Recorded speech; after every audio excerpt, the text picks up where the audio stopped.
Hi everybody! It's my favorite time again. Time for Read Aloud. Bussey, Read Aloud. Today we are reading Too Many Frogs by Sandy Asher. That does look like a lot of frogs, doesn't it? Rabbit lived by himself in the hollow of an old tree. He cooked for himself, he tidied up after himself, and at the end of each and every day he read himself a story. It was a simple way of life, no fuss, no clutter, and Rabbit liked it. But one rainy evening he heard a knockety knocking at his door. "It's Froggy," croaked a deep voice. "Don't care for this storm." Rabbit opened the door. "I was about to read myself a story." "Love to listen," Froggy cried and hopped right inside. "Don't mind, do ya?" "I suppose not," Rabbit said.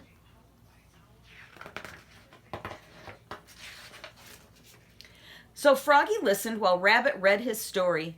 "Well done," he cheered when Rabbit had finished. "Storm's ended too. Thanks for your kindness. Toodaloo."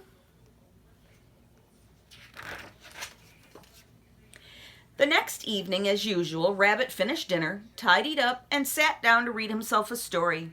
But before he could begin, he heard another knockety knocking at his door.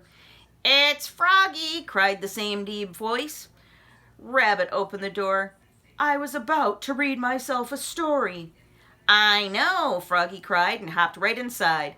"Love to listen, but first let's fix ourselves a snack or three. Don't mind, do ya?" "I suppose not," Rabbit said.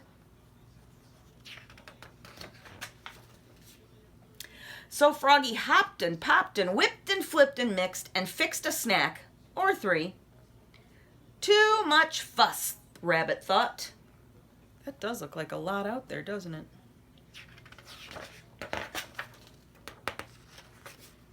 But Froggy listened while Rabbit read his story. "Well done," he cheered when Rabbit had finished. "Snack's gone too. Thanks for your kindness. Toodaloo." The next evening, Rabbit finished dinner, tidied up, and sat down to read himself another story. But before he could begin, there was that same knockety knocking at his door. "It's Froggy," croaked the familiar voice. Rabbit opened the door. "I was about to read," he began. "I know," Froggy cried and hopped right inside. "About to read yourself a story. Love to listen. But first, let's get ourselves all comfy cozy. Don't mind, do ya?" "I suppose not," said Rabbit. Does that look like he minds? So Froggy fluffed and puffed and mushed and smushed and piled up billows of pillows. Too much clutter, Rabbit thought. But Froggy listened while Rabbit read his story. "Well done," he cheered when Rabbit had finished. "Bedtime too. Thanks for your kindness. Toodaloo." The next evening, Rabbit finished dinner, tidied up, and sat down to read himself a new story. But before he could begin, there was that knockety knocking again. "It's Froggy." He looks a little concerned. Rabbit opened the door. "I know," Froggy cried before Rabbit could say a single word. "You were about to read yourself a story. Love to listen, but first, meet the family. Been telling them all about you and your stories. Love to join us. Don't mind, do ya?" Rabbit looked at Froggy's family. Big frogs and little frogs, dozens and dozens, all wearing t-shirts. Frog family reunion.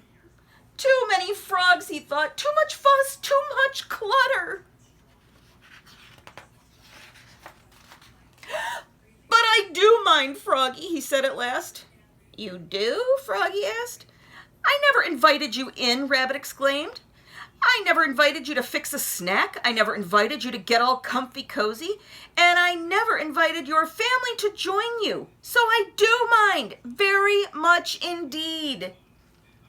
"Uh-oh," croaked Froggy. "This will never do.